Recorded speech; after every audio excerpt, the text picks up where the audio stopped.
নবী বলছে আশুরার দিনে রোজা রাখতে, আপনি পাকায়া কি খাইবেন বলেন, সেটা বলেন না। আশুরার দিনে রাখবেন রোজা, 9-10 তারিখে রোজা রাখবেন। পিপাসার্তদেরকে এই মনে করে পানি পান করানো। আহারে, হযরত হুসাইন রাদিয়াল্লাহু তাআলা আনহুকে এবং তার সাথে যারা, তাদেরকে পানি পান করতে দেওয়া হয়নি। তাই আমি আজকে পানি পান করানোর আলাদা সওয়াব আছে, এরকম মনে করে পানি পান করানো, এটা সওয়াব হবে না। পানি যদি আপনি পান করাইতে চান আজকে করালে, আজকে আবার পানি খাওয়ান, এটা সহজ। পানি ডেলি খাওয়াইবেন সওয়াব।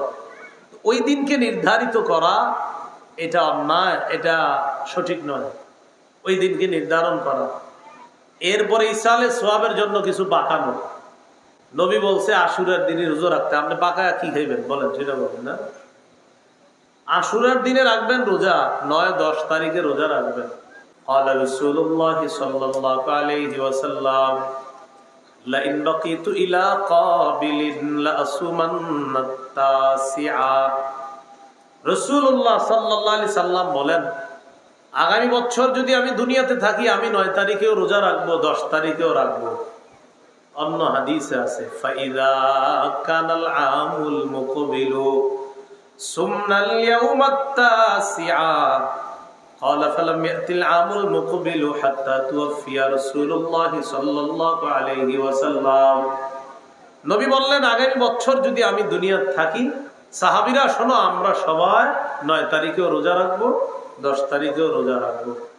নবী এর আগে দুনিয়া থেকে বিদায় নিছে, নবী রোজা রাখতে পারেননি। আল্লাহ আমাদের সকলকে যেই বিষয়গুলো বর্জনীয়, এগুলা বর্জন করার তৌফিক দান করেন।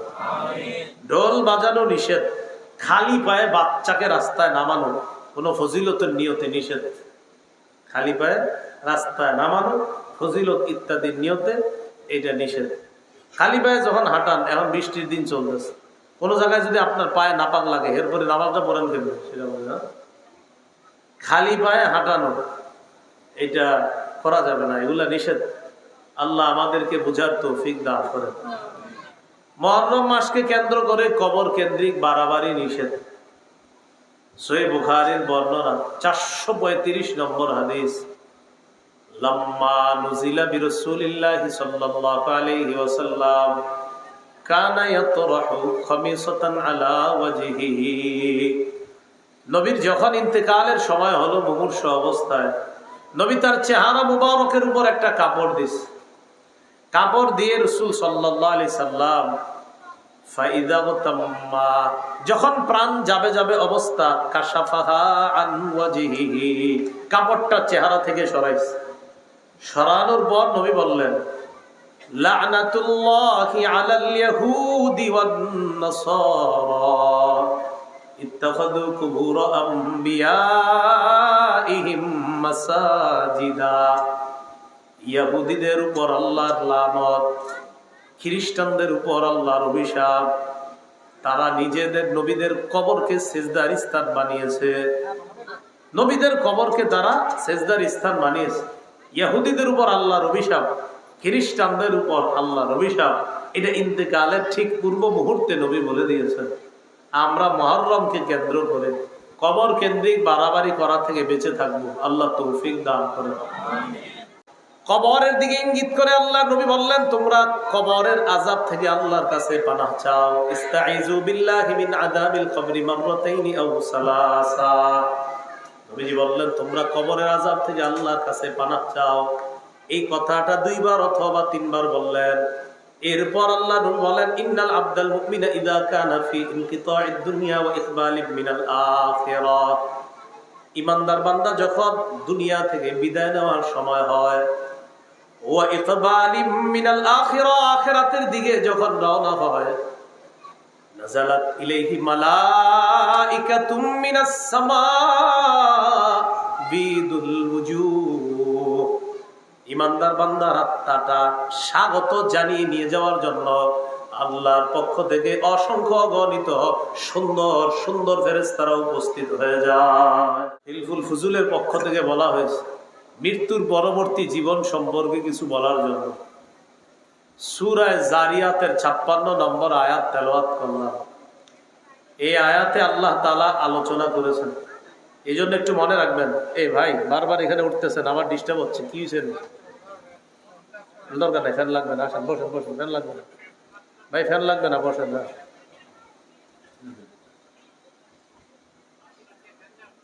ফ্যান লাগবে না, ফ্যান লাগবে না।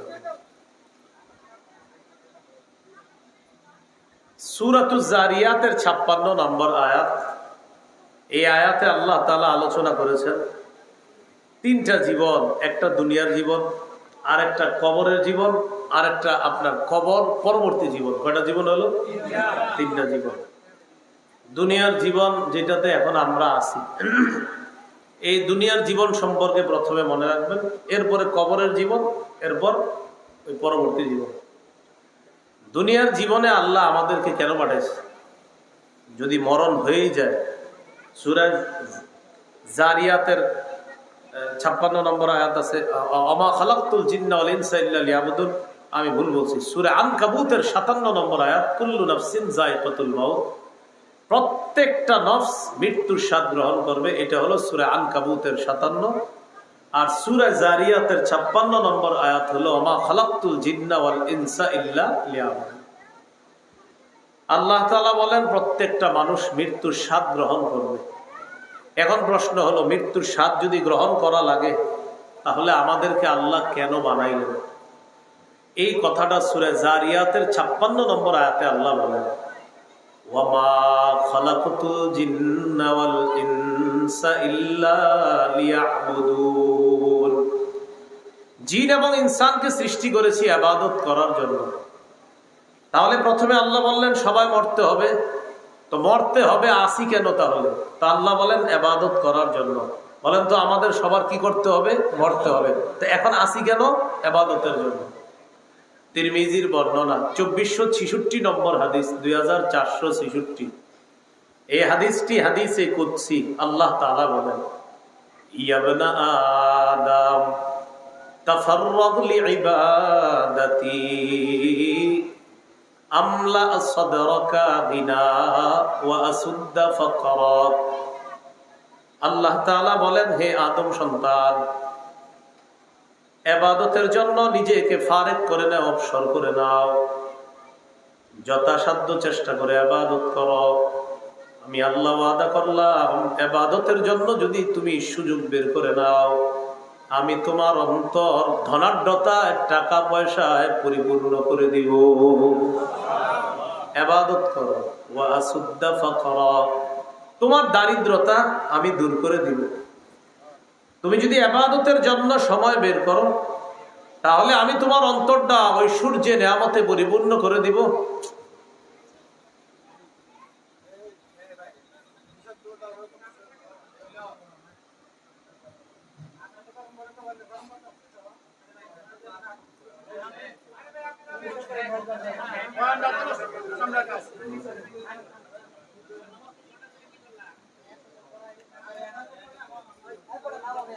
তো আল্লাহ তাআলা বলেন, হে আদম সন্তান, তুমি ইবাদতের জন্য সুযোগ বের করো, সময় বের করো, আমি তোমার অন্তরটা ধনাঢ্যতায় পরিপূর্ণ করে দিব। ওয়া আসুদ্দা ফাকরা, তোমার দারিদ্রতা দূর করে দিব। ওয়া ইল্লা মালাতু ইয়াদাইকা শুগলা ওয়া লাম আসুদ্দা ফাকরা, ইবাদতের জন্য যদি সুযোগ না পাও, সময় না পাও, আমি তোমার দুই হাত এমন ব্যস্ততার মধ্যে করে দিব, জীবনেও তোমার দারিদ্রতা দূর হবে না। শুধু বলবা আরো লাগবে, আরো লাগবে। টাকার অভাব কোনোদিনও তোমার শেষ হবে না। প্রথমে বললেন ইবাদতের সুযোগ বের করো, তোমার টাকা পয়সার অভাব দূর করব। তো পরে বলতেছে যদি ইবাদতের সুযোগ বের না করো, না আল্লাহ আমার সময় নাই, তাহলে মনে রাখবা তোমার দুই হাত এমন ব্যস্ত করে দিব আমি, তোমার ব্যস্ততা কোনোদিন শেষ হবে না। আর মানুষ জিজ্ঞাসা করলেই শুধু বলবা, আর বললেন না ব্যস্ততার কারণে নামাজ পড়তে পারি না, ব্যস্ততার কারণে নামাজ পড়তে পারে না। তো বলছিলাম ইবাদত করতে হবে। এই জীবনটা এই জন্য দিছে আল্লাহ তাআলা। সহিহ বুখারীর বর্ণনা, কিতাবুর রিকাক, কোমল হওয়া অধ্যায় একটা হাদিস আছে। এই হাদিসে কি করছে দেখেন, খাত্তা রাসূলুল্লাহ সাল্লাল্লাহু আলাইহি ওয়াসাল্লাম খাত্তান মুরাব্বাআ। নবীজি একটা চতুর্ভুজ আঁকলেন। চতুর্ভুজ, এটা একটা চতুর্ভুজ, এটা কিন্তু চতুর্ভুজ। এটা কি ভুজ? চতুর্ভুজ আঁকলেন। ওয়া খাত্তা খাত্তান ফিল ওয়াসাতি খারিজাম মিন একটা চতুর্ভুজ আকার পর মাঝখান থেকে একটা দাগ দিলেন, এই দাগটা চতুর্ভুজের বাহিরে নিয়ে গেলেন, তাহলে 4টা দাগ। মাঝখানে একটা, সহিহ বুখারীর বর্ণনা, মাঝখানে একটা দাগ, এই দাগটা 4টা দাগের বাহিরে নিয়ে গেলেন। নেওয়ার পর ওয়া খাত্ত খুতাতান সিগারা, ওই যে দুই পাশে 2টা দাগ আর মাঝখানে একটা দাগ, এই মাঝখানের দাগের আশেপাশে, মানে এই দাগের ভিতরে আর এই দাগের ভিতরে ছোট্ট ছোট্ট কিছু দাগ দিস। তাহলে 4টা দাগ চতুর্ভুজ, মাঝখানে একটা দাগ। বলেন তো মাঝখানের দাগটা কি ভিতরে না বাহিরে? বাহিরে। মাঝখানের দাগের 2 পাশে ছোট্ট ছোট্ট অনেকগুলো দাগ দিস। দাগ দেওয়ার পর নবীজি বললেন, হাদাল ইনসান, মাঝখানের যে দাগটা এটা হলো মানুষ। বলে এটা কি মানুষ? বলেন তো আপনারা, মানুষ কি দাগের ভিতরে না বাহিরে? ওয়াহাদাল্লাযী ক্বাদ মুহীতুন বিহি আও ক্বাদ আহাতা বিহি আজালুহু, চারপাশের যে দাগ, এই দাগ হলো মানুষের আয়ু। নবীজি বললেন এটা হলো মানুষ, চারপাশের দাগ হলো মানুষের আয়ু। এবার দেখেন তো আপনারা, মাঝখানের দাগটা কি আয়ুর ভিতরে নাকি বাহিরে? আল্লাহ নবী বললেন এই 4 পাশের দাগ হলো মানুষের আয়ু। এবার তাকায় দেখেন তো মাঝখানের দাগটা কি আয়ুর ভিতরে না বাহিরে? নবীজি বললেন হাদাল ইনসান, মাঝখানের দাগটা মানুষ, আশেপাশে যে দাগ চতুর্ভুজ, যে দাগটাকে বেষ্টন করে আছে, এটা হলো তার আয়ু, এটা হলো তার হায়াত। নবীজি বলেন আল্লাযী খারিজুম মিনহু, ওই হায়াতের বাহিরে যে এই দাগটা গেছে, এটা হলো আজালুহু, তার আশা, আমালুহু, তার আশা। নবী বুঝাইতে চায় মানুষ মারা যায়, তার আশা গুলা থেকে যায়। 4 পাশের দাগ আয়ু, লম্বা দাগটা বাহিরে যেটা, এটা হলো আশা। নবী বলেন আয়ু শেষ, আশা এখনো রয়ে গেছে। এর 10টা গার্মেন্টস করার আশা ছিল, 5টা করছে, আর 5টা বাকি। নবী কয় বাকিগুলা বাহিরে আছে, মারা গেছে। এটা হলো জীবন। আর ওই যে ছোট্ট ছোট্ট গোছগুলো দাগ দিছে, এটা কি? না না, ছোট্টগুলা মাঝখানে আয়ু তো এলো চারপাশে, এই যে চারপাশের আয়ু তারা বেষ্টন করে রাখছে। ওই আয়ুর মাঝখানে দেখবেন আবার ছোট ছোট কতগুলা দাগ দিস, এটা হলো আরজ, তার রোগ বিমারি, বালা মুসিবত, অসুস্থতা, একটার পর একটা আসবে, আবার ঠিক হবে, আবার ওষুধ খাবে, আবার ভালো হবে। এইভাবে তার জীবনটা চলতে থাকে। হঠাৎ তার জীবন শেষ হয়ে যায়, কিন্তু বাহিরের দাগটা থেকে যায়, ওটা শেষ হয় না, কারণ ওটা নিয়ে সে যেতে পারে না, কারণ ওটা তো তার জীবনের বাইরে। এটা হলো আমাদের জীবন। এজন্য আল্লাহ তাআলা বলেন ইয়া আইয়ুহাল্লাযীনা আমানু লা তুলহিকুম আমওয়ালুকুম ওয়ালা আওলাদুকুম আন যিকরিল্লাহ। হে ঈমানদারগণ, তোমাদের সম্পদ, তোমাদের সন্তান তোমাদেরকে যেন আখিরাত থেকে বিমুখ করে না দেয়। চিন্তা করে দেখবেন, 2 জিনিস মানুষকে আখিরাত থেকে দূরে রাখে, আল্লাহর জিকির থেকে, স্মরণ থেকে দূরে রাখে। 1 সম্পদ, 2 সন্তান। সম্পদের টেনশনে মানুষ আল্লাহরে ভুলে যায়, সন্তানের টেনশনে আল্লাহরে ভুলে যায়। এই 2 কারণে মানুষ আল্লাহরে ভুলে যায়। আহারে ছেলেটাই হবে, মেয়েটাই হবে, আহারে করতে করতে আল্লাহরে ভুলে গেছে। আর হলো তার কামাই। দোকানে শাটার লাগায়, মুয়াজ্জিন সাহেব বলতেছে কদ কামাতিস সালাত, ও দোকানদার ভাই নামাজ দাঁড়ায় গেছে। একজন কাস্টমার আসছে, আসার পর কয় বিয়ের বাজার করবো, 10,000 টাকার বাজার। মুয়াজ্জিন কয় কদ কামাতিস সালাহ, কাস্টমার কয় 10,000। বহুত টেনশন। শাটার লাগাইতে গিয়ে এখন মুয়াজ্জিন কয় কদ কামাতিস সালাহ, ক্রেতা কয় 10,000। আল্লাহ তাআলা বলেন ওয়ামুর আহলাকা বিস-সালাতি ওয়াসতাবির আলাইহা লা নাসআলুকা রিজকা নাহনু নারযুকুকা। নবী, আপনি আপনার পরিবারকে নামাজের কথা বলেন আর তাদেরকে আপনি জানায় দেন আমি তোমাদের কাছে রিজিক চাই না, আমি তোমাদেরকে রিজিক দেই। নামাজের সাথে রিজিকের কি সম্পর্ক? মানুষ রিজিকের টেনশনে নামাজ ছেড়ে দেয়। আল্লাহ তাআলা বুঝাইতে যায় তুমি নামাজে যাও, আমি তোমার রিজিক দেই, তোমার কাছে আমি আল্লাহ রিজিক চাই না, আমি রিজিক দেই। যাও শাটার লাগাও, নামাজ পড়ো, আরে রিজিক তো আমি দেই, আমি তোমার কাছ থেকে রিজিক চাই না। সম্পদ, সন্তান আল্লাহর থেকে দূরে সরায় রাখ। হালাল ভাবে সম্পদ কামাই করা দোষণীয় না, কিন্তু সম্পদ কামাই করতে গিয়ে আল্লাহরে ভুলে যাওয়া অন্যায়। আবার বলছি, কথাটা বাংলাটা মনে রাখেন। হালাল ভাবে কোটিপতি হওয়া দোষের না, তবে কোটিপতি হতে গিয়ে আল্লাহকে ভুলে যাওয়া দোষের। আল্লাহ তাআলা বলেন, তোমাদের সম্পদ, তোমাদের সন্তান যেন আল্লাহর জিকির থেকে বিমুখ করে না দেয়, গাফেল করে না দেয়। এখানে গুরুত্বপূর্ণ একটা বাংলা বলতেছিলাম, কোটিপতি হওয়া হালাল ভাবে দোষণীয় না, কিন্তু কোটিপতি হতে গিয়ে আল্লাহকে আখিরাতকে ভুলে যাওয়া এটা দোষের। ভাই কথাটা মনে থাকবে না ইনশাআল্লাহ? হালাল ভাবে বৈধ সম্পদের মালিক হওয়া, হালাল ভাবে মাইলের পর মাইল জমির মালিক যদি আপনি বৈধভাবে হন, এটা দোষের না, কিন্তু মালিক হতে গিয়ে যদি আল্লাহরে ভুলে যান, এটা দোষের। সহিহ বুখারী একটা হাদিস শুনেন, কিতাবুর রিকাকে এই হাদিসটা ইমাম বুখারী আনছেন কোমল হওয়া অধ্যায়। আবু উবাইদা ইবনুল জাররাহ রাদিয়াল্লাহু তাআলা, নবীজি তাকে পাঠাইছে বাহরাইন।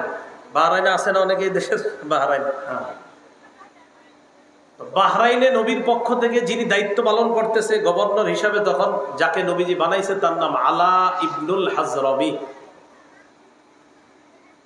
এই আলা ইবনুল হাজরামি বাহরাইনের জনগণের কাছ থেকে যারা মুসলমানদের অধীনে থাকবে, অমুসলিমরা, তারা ট্যাক্স দিতে হবে। ওই ট্যাক্স গুলা যিনি উঠাবেন তিনি হলেন আলা ইবনুল হাজরামি, একজন সাহাবী। তো তিনি ট্যাক্স গুলা জমা করবে, এই ট্যাক্স গিয়ে আনবে কে? নবীর সাহাবী আবু উবায়দা ইবনুল জাররাহ। আবার বুঝেন, মদিনা থেকে একজন সাহাবীকে নবী পাঠাইলেন বাহরাইনে। বাহরাইন থেকে যেই ট্যাক্স গুলা জমা হয়েছে, যেই ভ্যাট গুলা জমা হয়েছে আমাদের দেশে, ওই খাজনা খারিজ মানে আপনার খাজনা দিতে হয়, এগুলা দিতে হয়, ওইগুলা দিতে হয়েছে। এইগুলা জমা করার পর যিনি আনবে গিয়ে তিনি আবু উবায়দা ইবনুল জাররাহ। তাহলে বলেন তো, সম্পদ এটা দুনিয়াবি জিনিস। এখন আবু উবায়দা ইবনুল জাররাহ প্রচুর ধন সম্পদ নিয়ে মদিনায় আসছে। সামিআতিল আনসার বিকুদুমিহি ওয়া আন্নাহু জাআ বিমাল। আনসারগণ সংবাদ পাইলেন নবীর সাহাবী আবু উবায়দা অনেক সম্পদ নিয়ে মদিনায় আসছে। ফাওয়াফাতহু সালাতাস সুবহি মা রাসূলিল্লাহি সাল্লাল্লাহু আলাইহি ওয়াসাল্লাম। সব আনসারী সাহাবী আল্লাহ নবীর সাথে ফজরের নামাজে শরীক হলেন। ফালাম্মান সারাফা, নবী যখন নামাজের সালাম ফিরাইলেন, তাআররাদু লাহু, সবাই আল্লাহ নবীর কাছে কাছে গিয়ে বসছে। ফজরের পর ইমাম সাহেব কি করে? মুসল্লিদের দিকে তাকায়, মুসল্লি ইমাম সাহেবের দিকে। সাহাবায়ে কেরাম আজকে একটু বেশি আগ্রহ নিয়ে নবীজির কাছাকাছি গিয়ে বসছে। সাহাবীদের দিকে আল্লাহ নবী তাকাইলেন। ফাতাবাসসামা রাসূলুল্লাহ সাল্লাল্লাহু আলাইহি ওয়াসাল্লাম হিনা রাআহু। সাহাবীদেরকে দেখা নবীজি একটা মুস্কি হাসি দিলেন। কেন? বুঝাইলেন হাসির মাধ্যমে, বুঝছি আজকে কেন কাছাকাছি আইছো।